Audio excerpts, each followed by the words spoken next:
苏梅，我有了新发现。我刚刚分析手机的时候，截获了一条信息，我觉得应该很关键。好。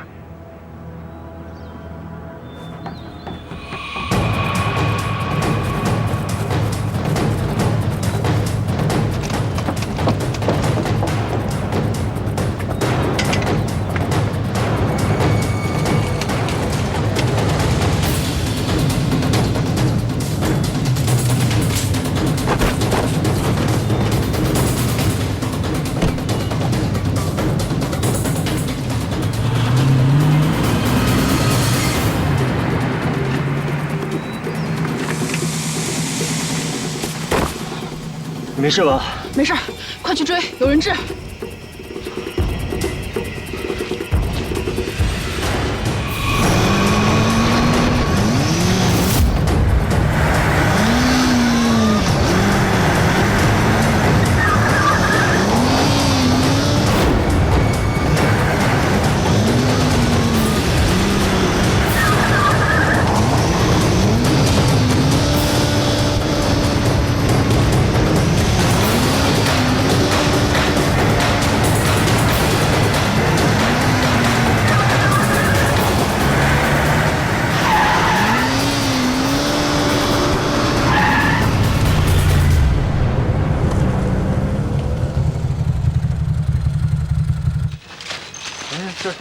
这团了。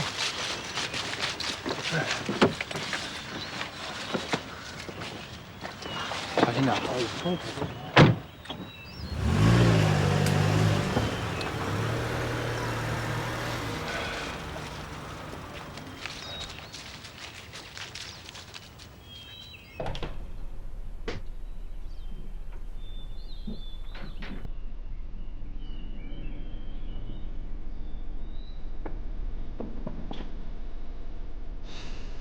我们在地下室里发现了一群老鼠，还有几个坛子。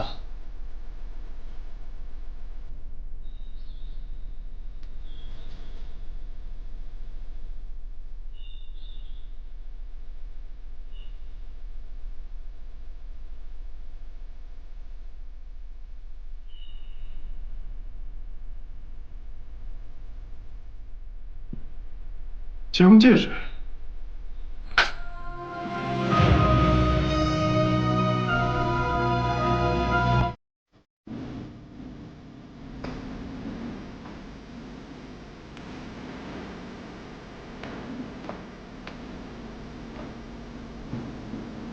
马亮，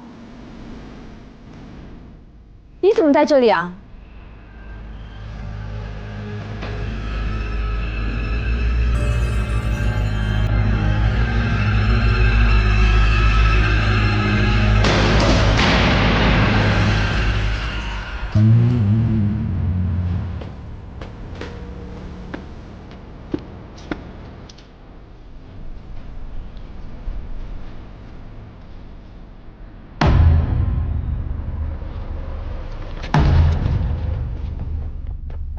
马良！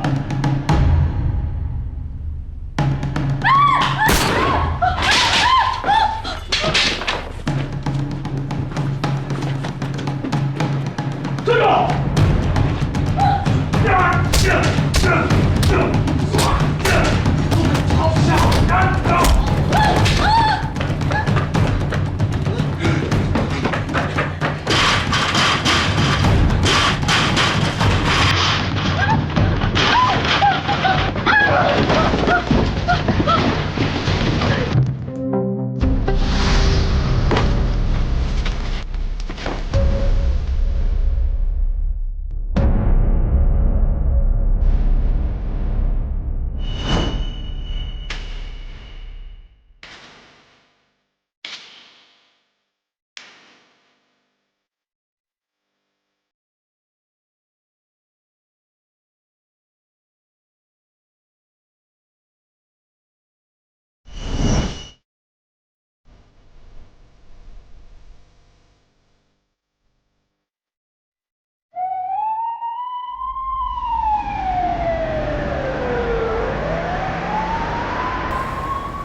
马六跟发了疯一样，报了一句干尸，还说要结婚，说要让我当他的见证人。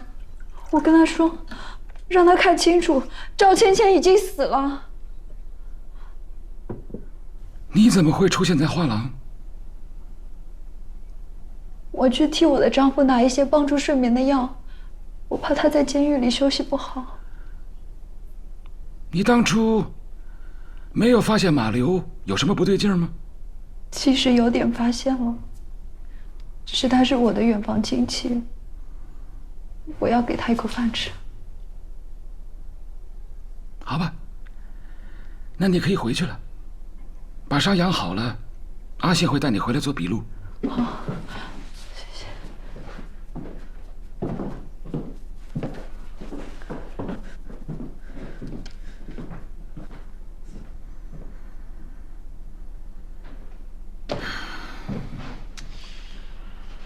教授，马流一直用赵芊芊的手机给他自己发微信，还幻想着赵芊芊活着，跟自己交流。你觉得故事圆的怎么样？那我先回去了。需要我送你回去吗？不用，谢谢。好。他太想补齐所有的窟窿，做的太多了。可能是想保护自己的丈夫吧。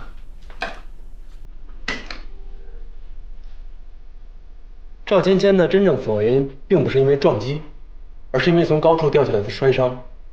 她身上骨头碎裂程度不一样，而且我在她的身上发现了一些不同程度的细碎撞击，像是撞到了一个凹凸不平的地上，最有可能就是碎石伤。看看这些小沙粒，它应该是被扔到河边了。我知道哪里有沙石，我在找到石桥的时候都记下了。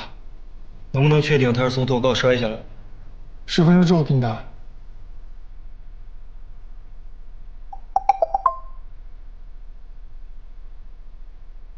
哎，外卖到了，咱一起吃饭。啊，你多吃一点。哎，我点了好几份呢，咱们一起吃吧。哎，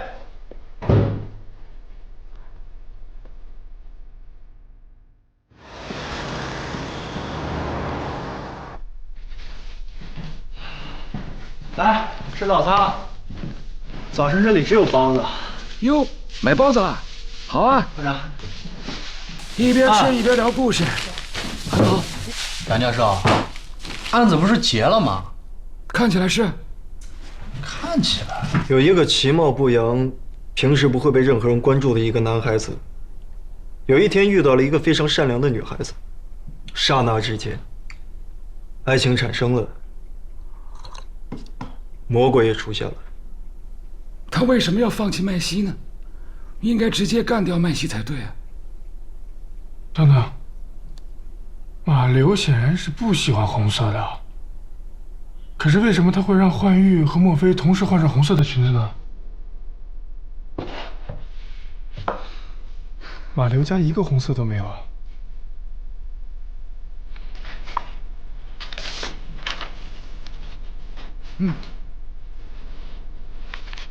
这是什么？这是李凤3年前买戒指的单据。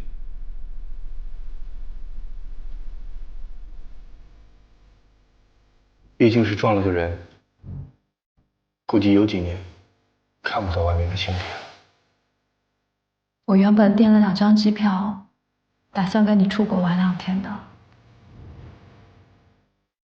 我们已经好久没有一起出去旅行了。能活着已经不错了。你别想那么多，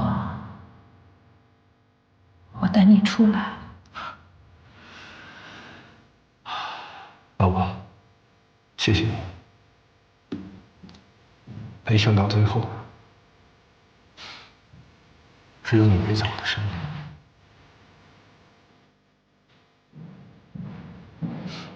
你好，这位警官有事找你。怎么了？案子不是结束了吗？别紧张，公安局嘛，环境就是这样的，向来有些严肃啊。我请华警官呢讲个故事，来缓解一下气氛，好吗？一个男人的情人怀孕了，他这个情人用肚子里面的孩子威胁这个男人，想要跟他结婚。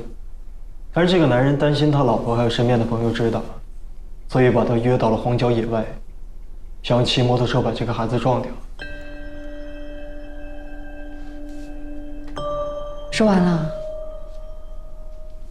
那我可以走了是吗？哎，才刚开始。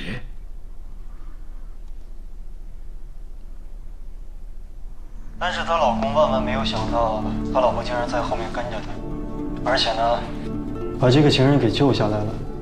但是老婆突然发现这个情人认出了老公，她一方面想要去保护老公，一方面对这个情人肚子里面的孩子起了嫉妒之心。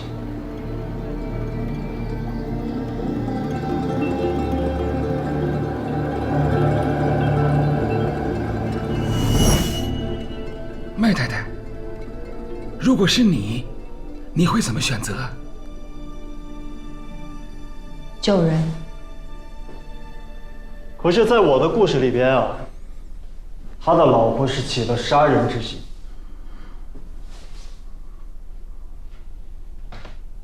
郝警官，你如果要是专门讲故事，我们再约时间好吗？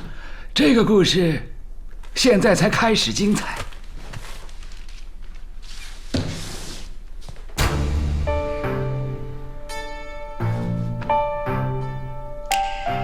老婆到了桥上，老婆到了坠尸的地方去找这枚戒指，可是没有找到。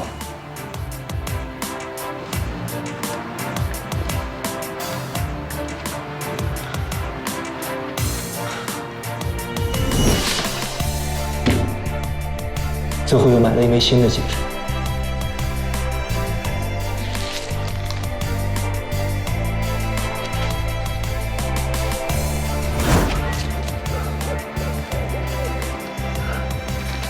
在这儿呢，我找到了。是。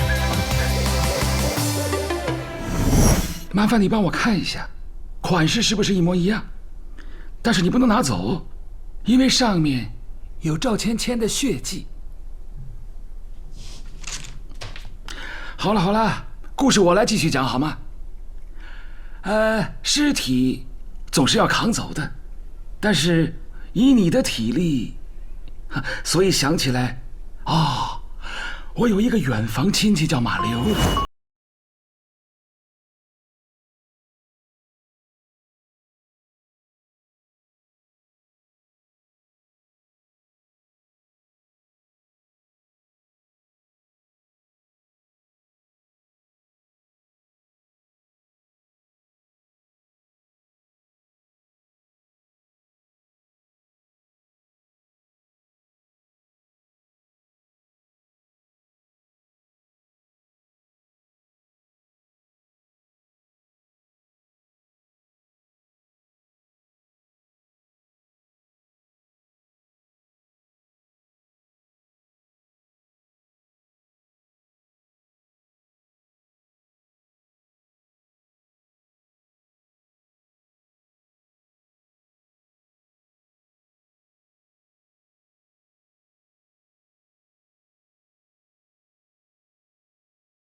立刻又跟一个舞女在一块儿，这令你怒火中烧，想把那个舞女杀了。但是怎么杀呢？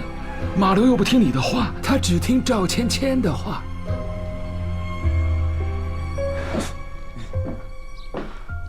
马六，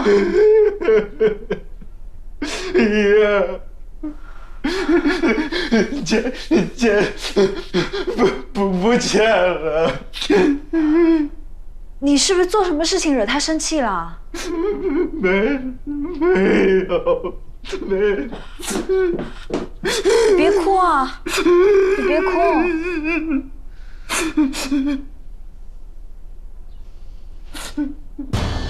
所以你就开始扮演赵芊芊，用赵芊芊的手机给马流发信息，去指使马流。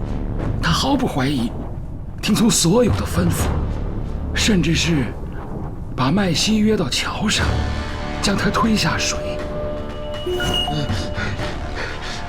爷，芊给我发消息，他说他恨一个舞女。那你知道该怎么做了？也许只有这么做，他才有可能回来。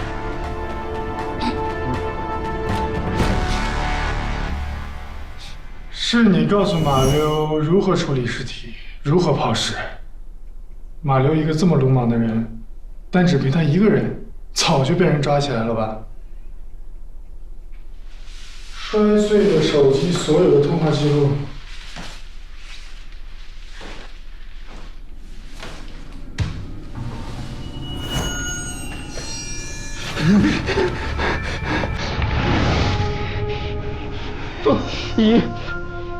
你这是干什么呀？可是你这个白痴，居然爱上。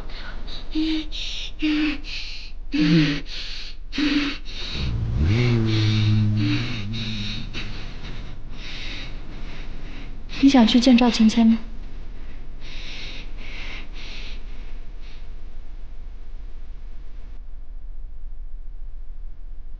有一天，麦西送了一条红裙子给我，说是结婚纪念的礼物。你们知道我有多开心？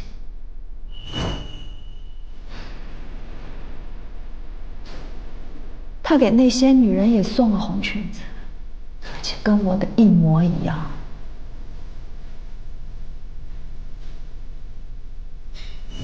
你们知道我为麦西付出了多少吗？你们不明白我的感受，我整个心被人践踏得遍体鳞伤。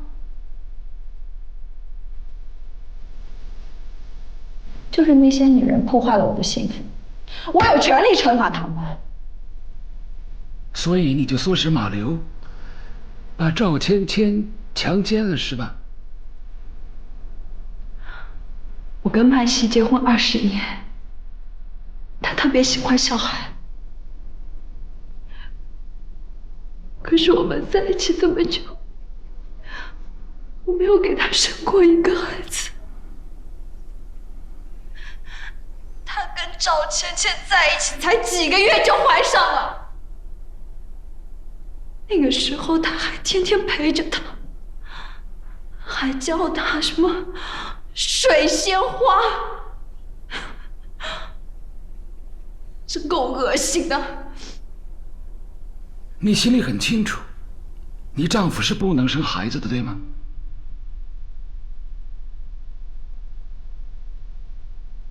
不可能。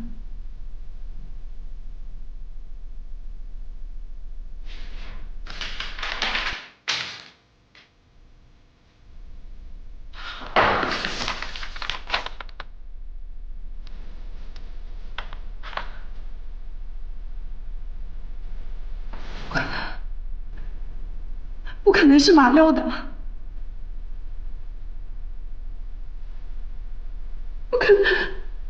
你发现你丈夫不爱你，甚至于去看话剧的那天晚上，他都约了莫非，所以你想把莫非也给杀掉。你让马流去杀他，却没想到那天晚上麦西去偷了这幅画。我已经检查过这个画风和笔记了，就是当年你亲手给他画的。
哎，素梅来了，坐。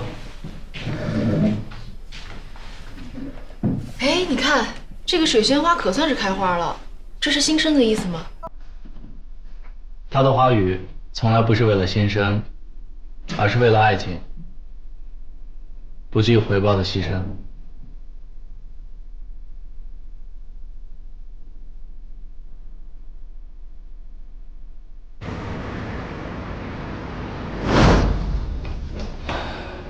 死者叫温小婉，24岁，是八仙酒店的秘书。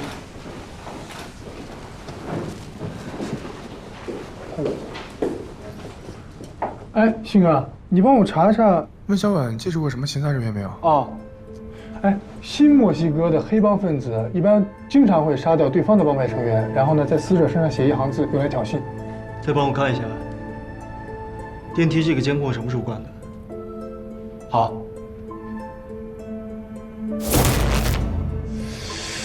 如果真的是帮派争端的话，一般都会用墨汁在死者身上纹一些挑衅的话，而不是用普通的笔写啊。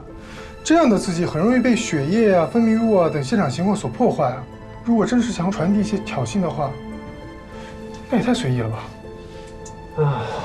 头上的伤口呢，不像是被利器割的，更像是被什么东西给勒的。啊？电梯顶部没有悬挂重物的痕迹，也没有铁丝。这电梯里边现血液痕迹啊，血液喷溅出来，完全没有任何的阻碍物。当时电梯里边应该只有他一个人。去监控室，这个案子不简单。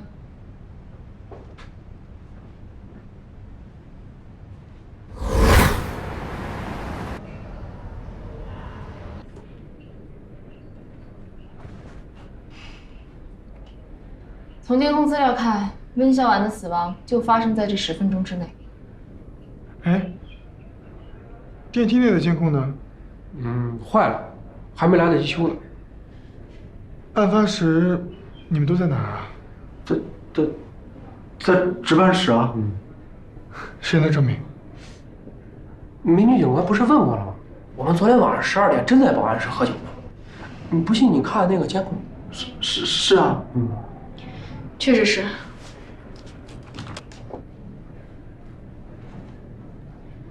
那3分钟内各个楼层有出入的吗？我反复确认过，没有。特别棒，终于碰到一次真正的密室杀人了。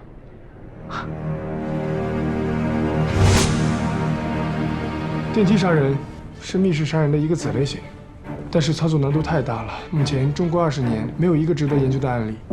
不过电影嘛，倒是有一部叫《电梯里的魔鬼》。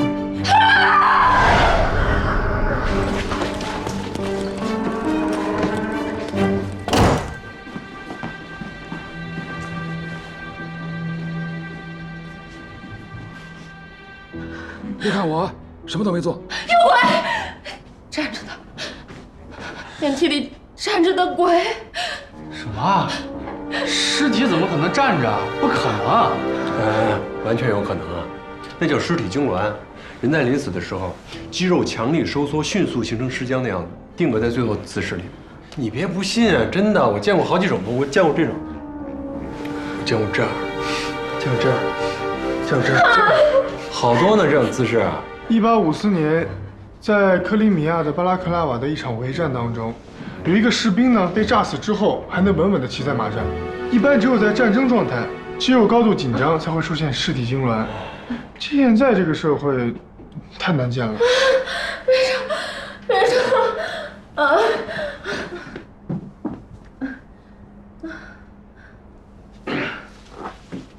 没事儿，肾上腺素飙得太快了，导致脑供血不足，稍微休息就好了。你们干嘛要吓唬他呢？他是目击者，送他上医院。我们上医院啊。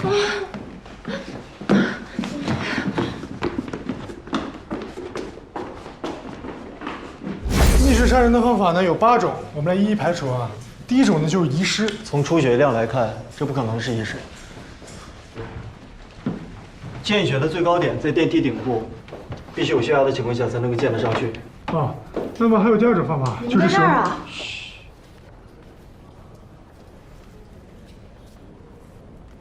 上来。啊。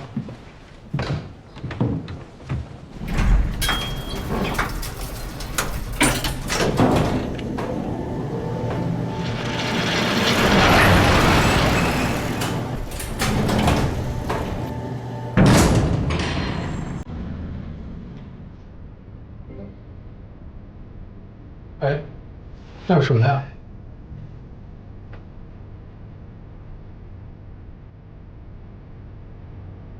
我认为吃蛋存在的意义。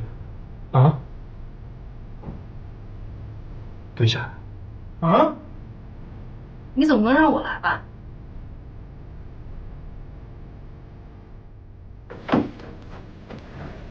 轻点。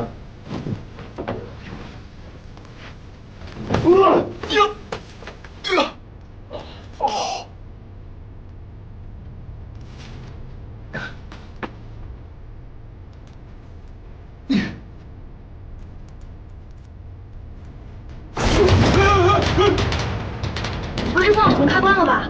哎，电梯的控制开关可是在底层啊。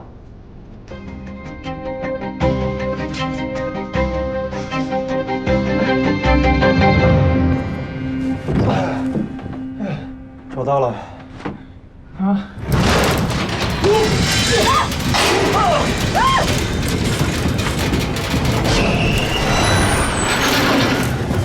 靠电梯壁！喂！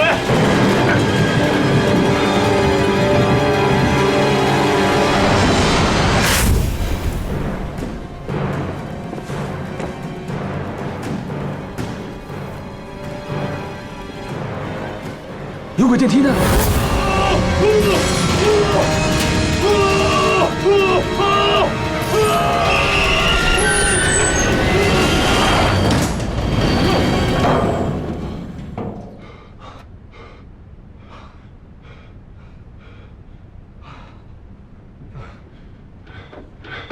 哎，你们不知道电梯的紧急下降的时候，备用电源会自动启动吗？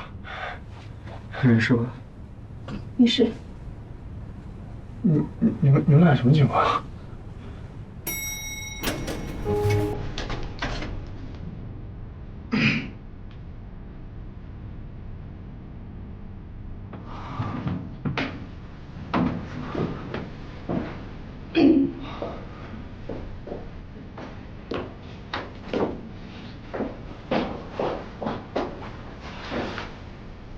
把这个帮我查一下。嗯，好的。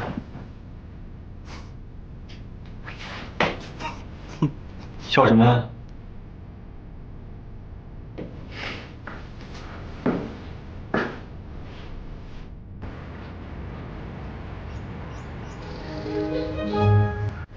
死者的伤口在颌下三角，现在只有机械的力量才可以将头撕断。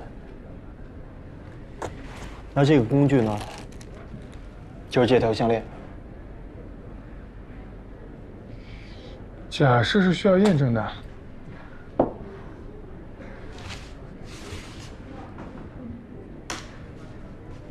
这个假人是特制的，材料高度仿真，就连体重都跟温小婉差不多。3、2、1，掉。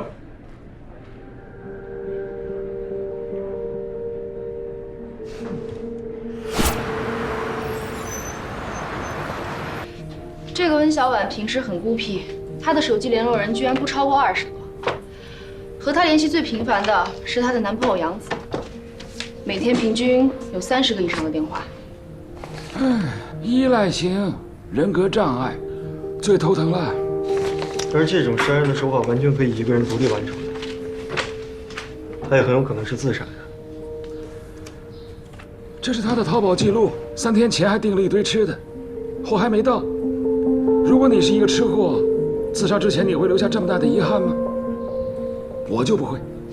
自杀的主要原因是因为脑中的多巴胺分泌不足，可是食物呢又可以促进多巴胺分泌。哎，我们其中最不容易自杀的就是高碧。如果是自杀的话，他挂上项链，还少了一把椅子。我去查一下监控。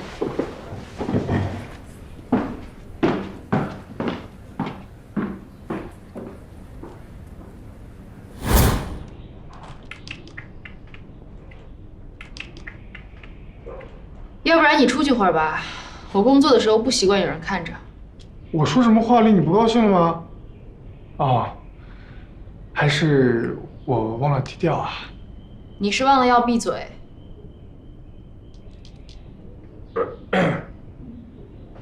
警官，你刚才不都查过了吗？还查什么呀1星期以内酒店所有的监控都在这儿了吗？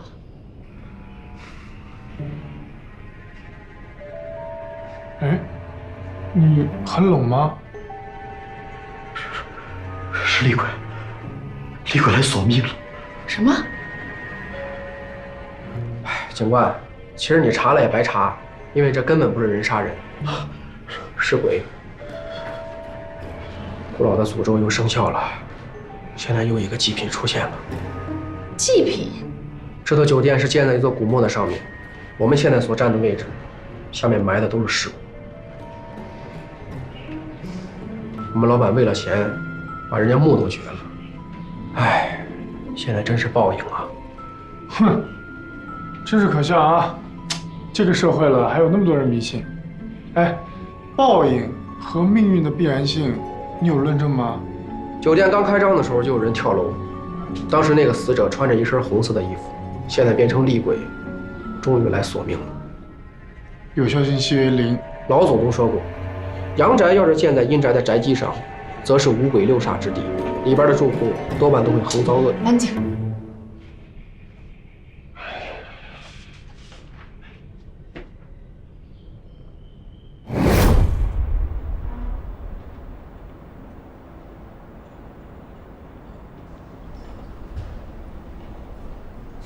放松点啊！酒店这个行业呢，我非常理解。大堂经理，嚯，工作很多，责任重大，又辛苦。喝口水，慢慢说。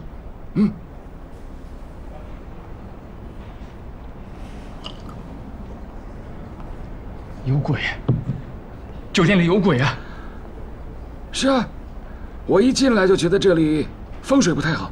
晚上明明走廊没有人，却能听到嗡嗡的说话声、笑声、闹声，还有好几次我值夜班，晚上去上厕所，一出门看到有一个人打着一把黑伞在走廊里走来走去。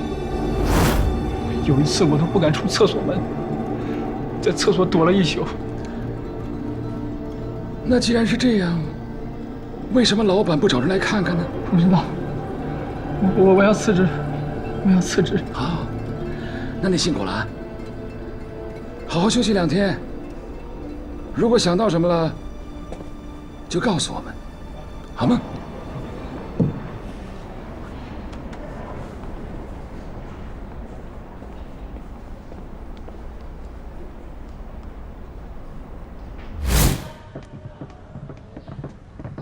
教授，大堂经理那边有什么线索了？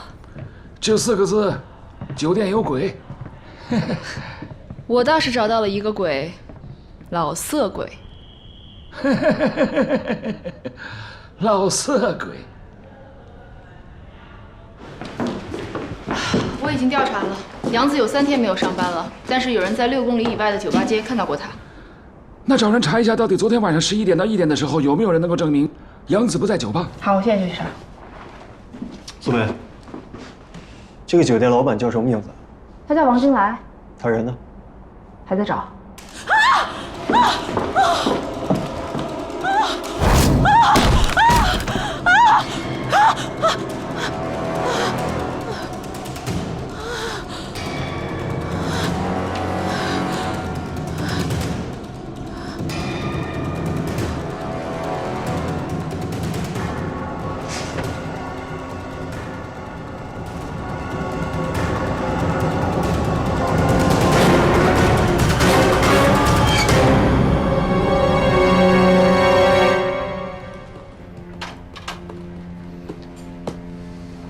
我查了一下，这间房间是没有开房记录的，也就是说，清洁工是直接进来打扫的。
应该不是他自愿的吧？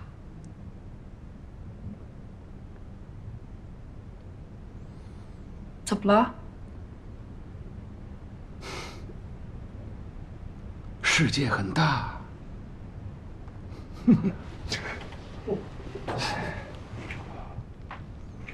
哎，这也太奇怪了吧！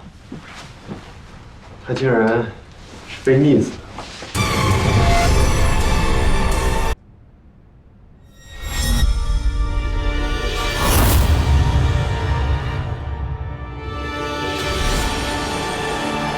后边，你帮我看一下这上面的东西，是不是指甲油？我拿回去还原一下。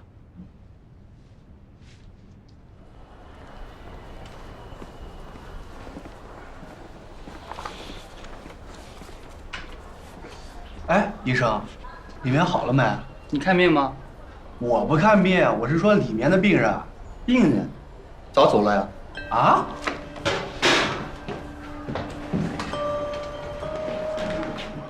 人呢？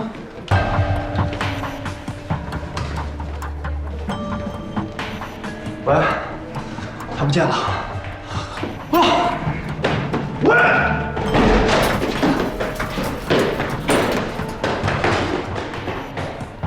哎，司机，等一下！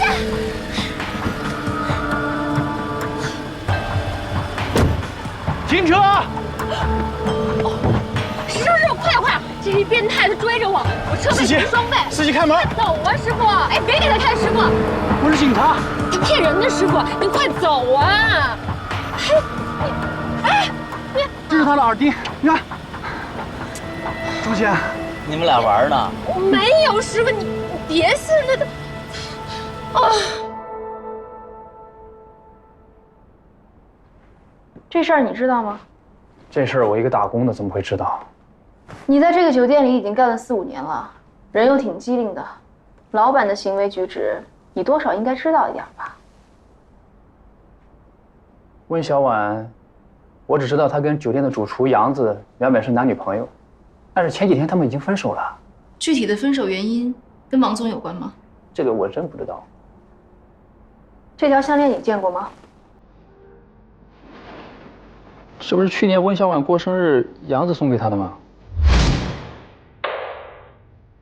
你一晚上多少钱？神经病！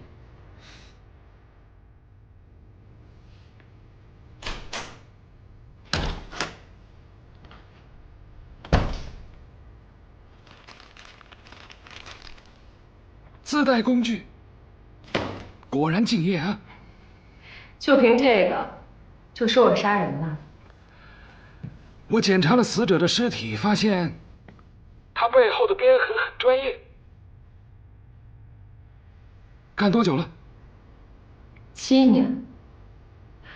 什么死者？谁死了？王金来，你昨天晚上的客人。我走的时候他还好好睡觉呢。我干嘛要杀他？我也觉得奇怪，你又不是新人，这是老客户，为什么要仙人跳呢？兜里的钱不值得你铤而走险呢？我确实没杀他。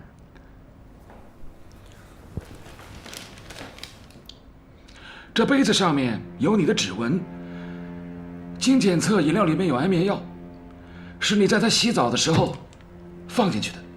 反正我走的时候他正打呼噜呢。那天他有点暴力，我心情不爽。我知道他有吃安眠药的。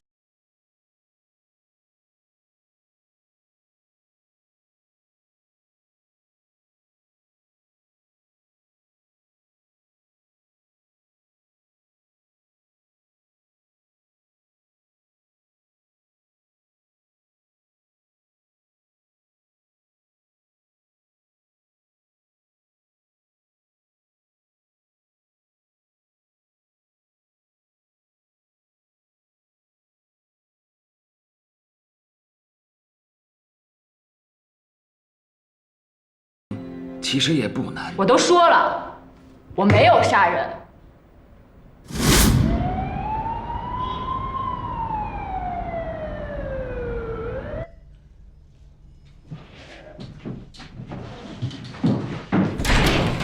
教授，杨子找到了，但是他喝得很醉，请再问吗？问。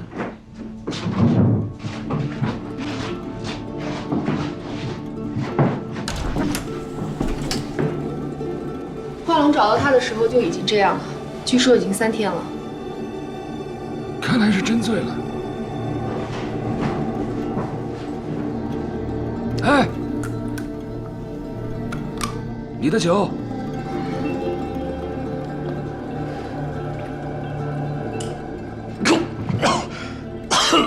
这啥呀？不是，你谁呀？温小婉死的时候，你在哪里？有不在场证明吗？你说什么？小婉，她怎么了？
你谁呀？你好，我是警察，打扰一下。我没犯法。我知道，我知道。哎，我问您一下，您昨晚有没有听见隔壁有一些奇怪的声音啊？昨晚？哎，我什么也没听见。哎，我方便进去一下吗？凭什么呀？这是我房间，我有隐私权的。你等会儿。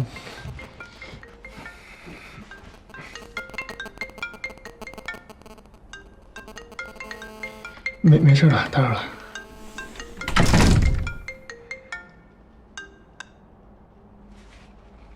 喂，温小婉家找到了。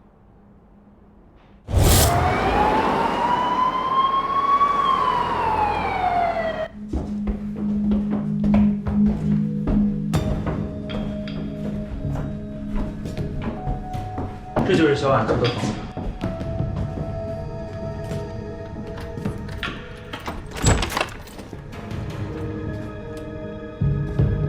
稍等，有可能是跳闸了。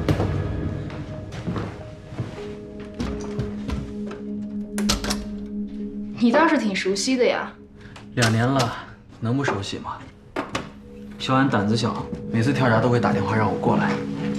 请进。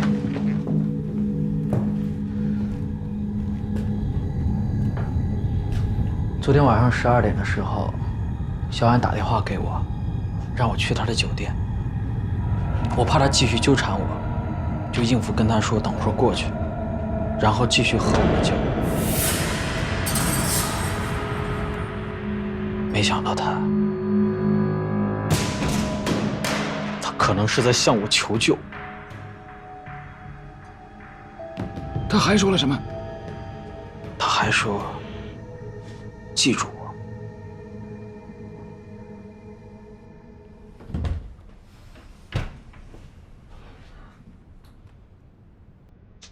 这个玻璃本来就是碎的。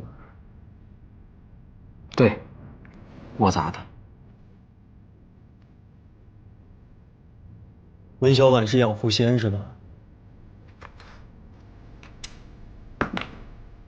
小婉什么都好，就是太迷信了。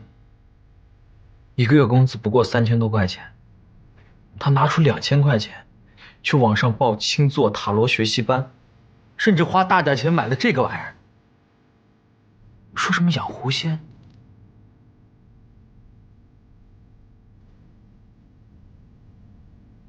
这上面摆的东西都是给狐狸吃的。对。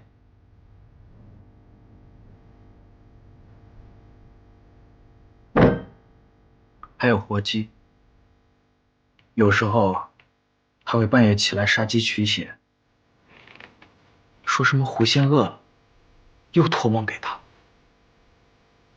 我是爱他的，可是你能忍受你女朋友每天晚上双手血淋淋走在家里游荡吗？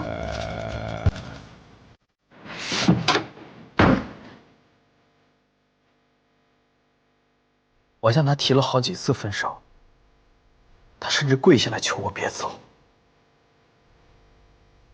可是最后他还是不愿意把这玩意儿扔掉，说怕遭报应。来呀，报复我！你玻璃是我砸的，你是用谁给我惨坏的？来报复我呀！你知道小婉一直求的是什么吗？我不知道，我也不想知道。想要什么，就靠自己争取好了。求这死狐狸有什么用啊？这个浮世爱情鸟，它一直以来求的都是你们的爱情。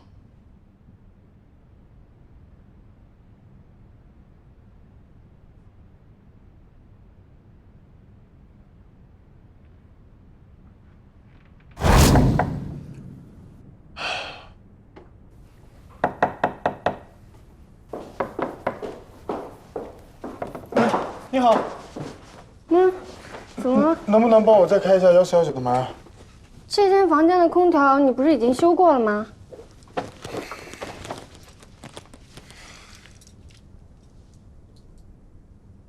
我是警察。啊。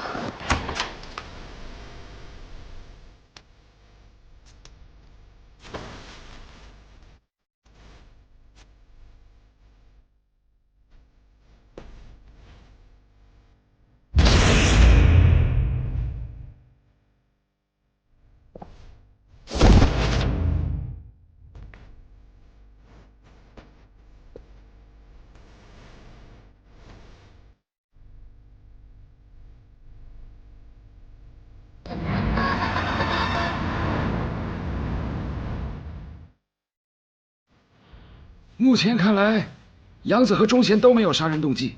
但是从他们两个感情关系来看，这个温小婉很有可能是自杀。那温小婉手臂上那一行字是什么意思呢？我问过杨子了，他也不知道这个老地方指的是哪里。12点到凌晨4点之间，有谁进过王金来的房间吗？14楼的监控一直都是开着的，我也确认过了，没有人进去。难道真的是密室杀人？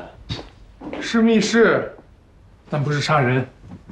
哎，我给你们看个东西啊。那，王金来住在酒店的情趣套房，但是他很幸运又很不幸的是，他隔壁住了一个偷歌成瘾的家伙，在他屋子里安了摄像头，帮我们拍了这段视频。接下来，钟贤走了。凌晨3点时，王金来醒了，发现自己被绑着，开始挣扎。挣扎的过程中，脖子上的铆钉扎破了水枕头。由于他面朝下被绑着，鼻子很快就陷进了水里，然后慢慢的把自己淹死。我明白了，这也太扯了。而且王金来如果不是被杀的话，温小婉自杀的可能性就很大。但是2个人在同一天都以这么奇怪的方式死于非命，这也太巧了吧？宇宙的诞生本来就是一个巧合，它是由无数个亚原子离子、无数次撞击产生的。哎，你们不信啊？还有椅子的问题，温小婉到底是怎么把项链挂在横梁上的？这个视频一看就是突然中断的，这不是自然老化现象，这是人为破坏的。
DNA 检验报告出来了，血液确实是魏小婉本人的。那监控就是他自己剪断的，这样的动机还不够充分吗？是不是以为杨子会来，所以故意把自杀现场弄得跟犯罪现场一样？是合理的假设，假设是需要验证的，而动机呢，不能成为证据。这不是证据吗？报展的意思是说，我们有证据证明，是现在没有证据能够证明他做了什么。对。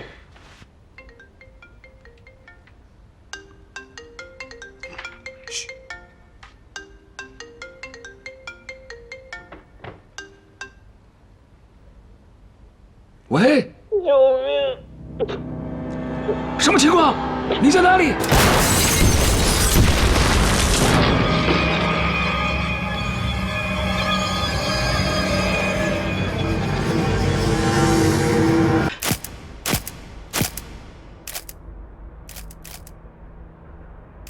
据报案的人说，现场的门是反锁的，而且半地下结构的厨房窗子非常窄，根本爬不出去。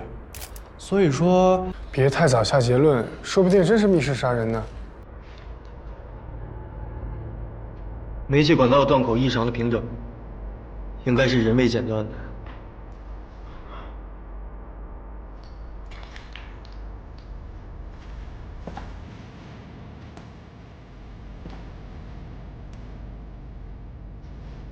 哎，他在干嘛？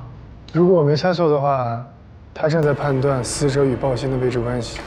爆炸的时候，死者是背对爆炸物的。这你都能看出来？来，高老师给你做个科普啊。这爆炸的时候呢，会产生强光，人啊会下意识的紧闭双眼，所以褶皱的皮肤是不会被火烧到的。所以，面对爆炸物的鼻根部、眉间，还有他眼眶周围呢，就会有顺着皮肤纹理的细纹，但是他没有。死者如果是自己点的火，他不可能背对爆心啊，除非有两种可能：一是他死后被炸，二是别人点的火。那如果是别人点的火的话，煤气的爆炸速度那么快，现场怎么没有其他尸体？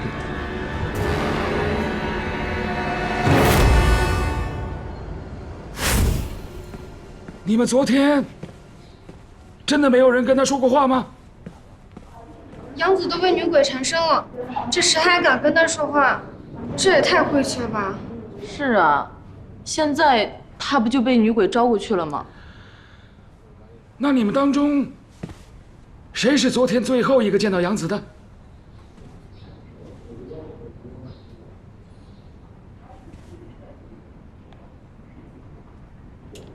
是我。以我们刑侦学来讲，有一个定理：最后见到死者的，通常都是嫌疑最大的。不关我的事。昨天他在食堂就不对劲了，两只眼睛都没有神了，就像被勾了魂一样。哦，你观察的还挺仔细的啊。我也不愿意，谁让我跟文小婉同一间办公室，他又要去收拾文小婉的遗物，哎呀，真是晦气。他帮他收拾遗物，是想好好处理死者身后的事情。你最后跟他说了什么？我什么都没说，他一进来我马上就出去了。他自己收拾到一半突然跑出去，跟我没有关系。收拾到一半，那遗物在哪儿？能确定的是，死者确实是被炸死的。从他胸口的出血量可以判断，他的主动脉弓应该被割断了。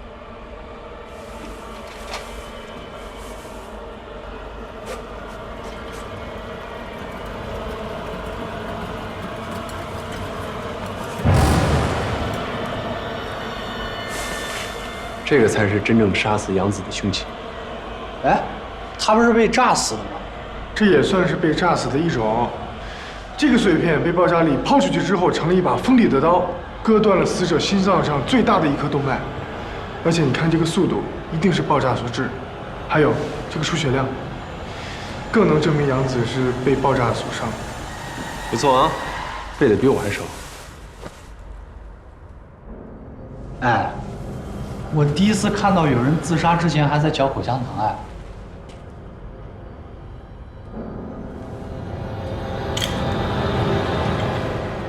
如果死亡是因为爆炸，那么这场爆炸就一定不是一个意外。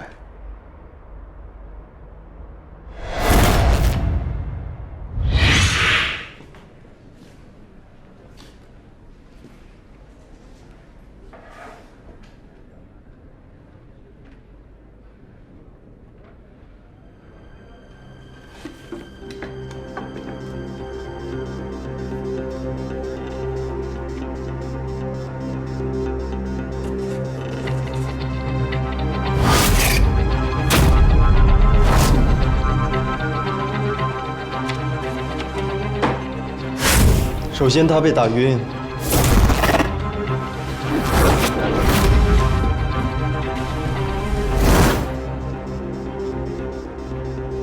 然后凶手制造了爆炸，凶手剪断了煤气管道，接下来的口香糖粘在了灯泡上。厨房的门是反锁的，窗户又爬不上去，在这个空间里边，唯一的出口就是传菜口。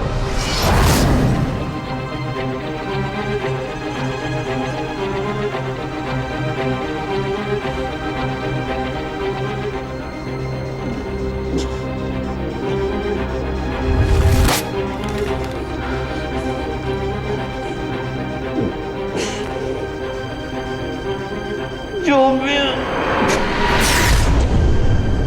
灯泡烧到了一定温度，再加上它的表面粘着口香糖，灯泡爆炸了。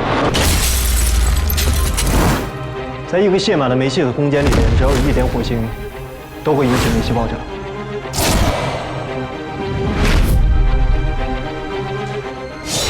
他就是这么死的。口香糖上的 DNA 经过高温灼烧，是不是已经检测不出来了？那肯定检测不出来的。目前我们只能简单的判断凶手的体型偏瘦。以传菜口的斜线对角线为最大参照物来讲，他的臀围应该不超过90公分。那就排查酒店内的所有员工。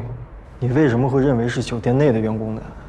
那你的意思是说，杨子的死跟温小婉和王金来都没有关系，是吗？他们的死因都已经确凿了，你为什么会认为三者的死是有关联的？其实往往越简单的事情越没有那么简单，你越不想发生的事情才最容易发生。小朋友，要不然回去看个电影。哎，好了好了好了，最后的结果还是要看我的尸检报告。OK。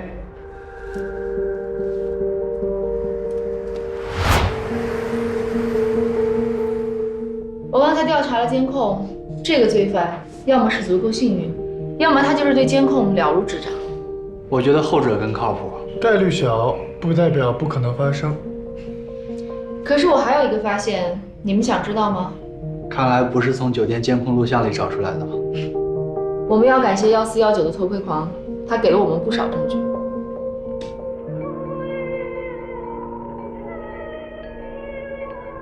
一般偷窥狂都会有连锁爱好，所以我切入他的电脑，找到了这个。他把监听器安在了窗户旁边，所以天井里的声音全部收进来了。能从敲击的声音里面判别出敲击的材料吗？我不懂声学材料，但是有人懂。死者的后脑曾经被重击过，而凶器呢，应该是个碗。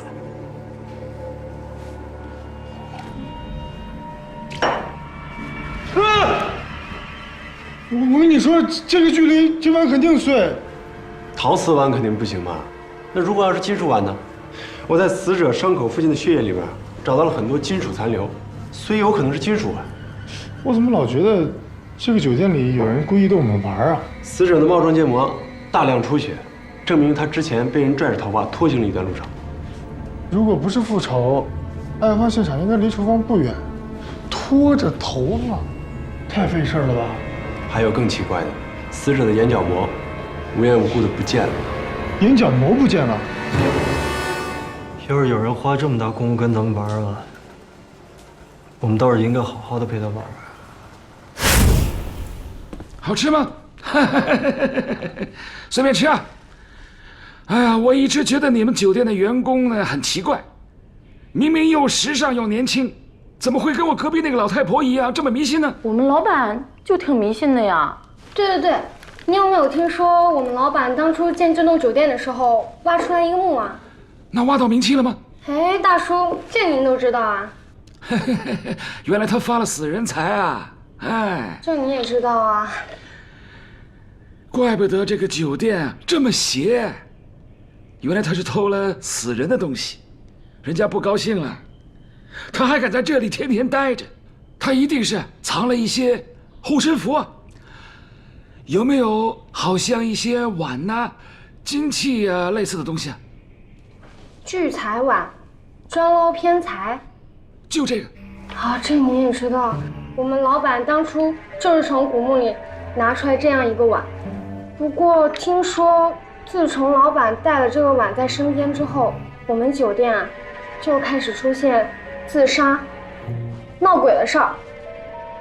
那他为什么不把这个碗扔掉呢？那当然不行啦！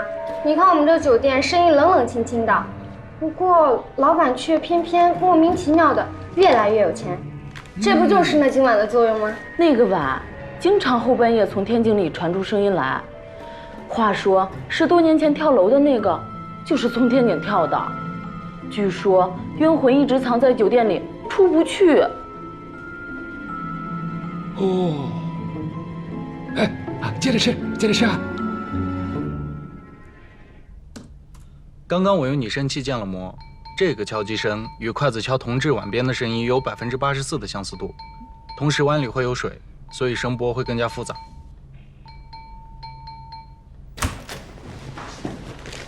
是不是这个？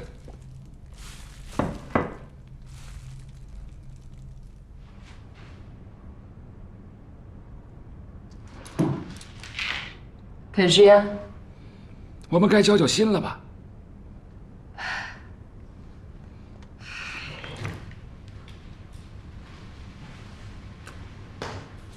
我要判几年啊？那就看你配不配合了。你被抓来的时候呢，我们搜过你的包，但是我的同事没有想到，你包里这个碗有什么特别的含义。你能不能告诉我，酒店里面还有谁有这样的碗？别人要是有，我还费那么大劲干嘛？我和王金来那个老变态是有过几次交易。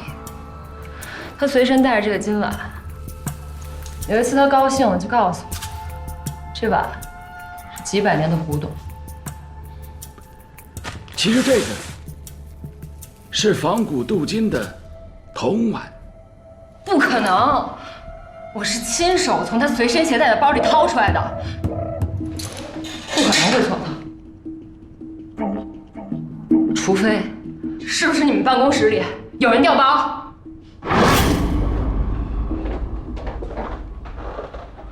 奇怪啊，是挺奇怪的啊。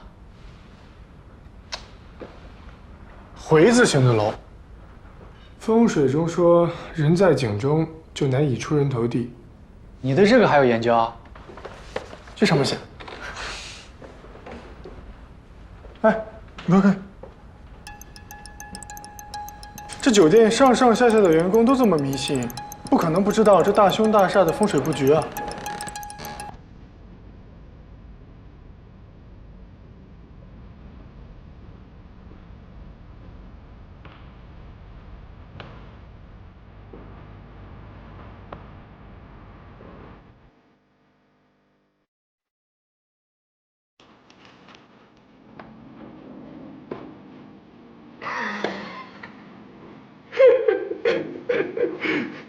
你傻笑什么呢？哎呀，这本书啊，应该叫《笑话大全》。哎，我给你看一条啊，特别有意思。猫头鹰飞过屋顶，屋内必有大凶。怪不得霍格沃兹死了这么多人。你这书哪来的？温小婉的遗物啊。哎，奇怪的是，这本书没有出版字号。也就说明这本书是私自印刷出来的小册子，可能是某个人送给他的。这个字，啊，这个字我鉴定过，跟温小满手上的字一模一样。那就是说是有人在他的手上写了这几个字。这个我不知道啊。哎，我有一个办法，我们就用这个见鬼使法，把温小满的魂勾出来，问问他。啊！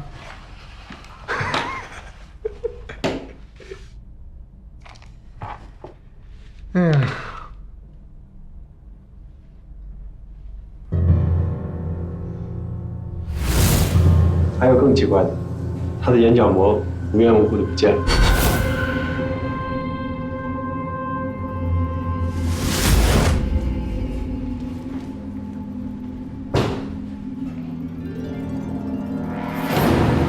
凶器找到了？没有啊，凶器不是这个。难道真的被调了包？当了这么多年警察了，第一次有人从警方的眼皮底下偷警方的东西啊！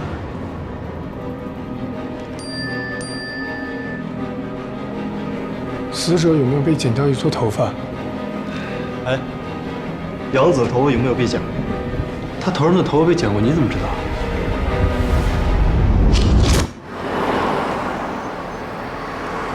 所谓见鬼使法，第一条，在黑暗中找到一个盛满水的碗，敲。这几天都没有下雨，怎么会有人把烧纸烧到一半又把它浇灭了呢？除非是他一边在烧纸，一边拿着一个盛满水的碗，他在招魂。然后呢？将死人的头发放在枕边。第7条，装上。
尸体是在收监听设备的时候发现的，是我报的案。死亡时间基本可以确定了，比杨子晚，应该在凌晨6点钟左右。致命伤就是他额头撞击伤，凶手应该是抓着他的头，狠狠地撞在了这个桌的桌角上面。凶手是撞了很多次才把他撞死的。现场的指纹呢？除了死者的，没有发现其他人的。凶手应该是戴着手套的。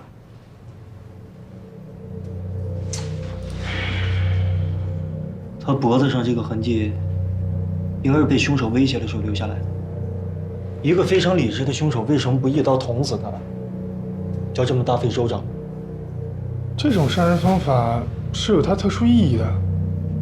我记得1974年，在美国加州的旅店里，曾经有一名妇女吞吃丝巾而死。为什么呢？就是因为她妇女和她情人约会的时候，脖子上系了一条颜色非常奇怪的丝巾，她就会认为，情人之所以拒绝她，就是因为这条丝巾。悔恨加羞辱感，导致她吞掉丝巾，卡住喉咙，窒息而死。你的意思是说，这个木桌子有特殊的意义？嗯。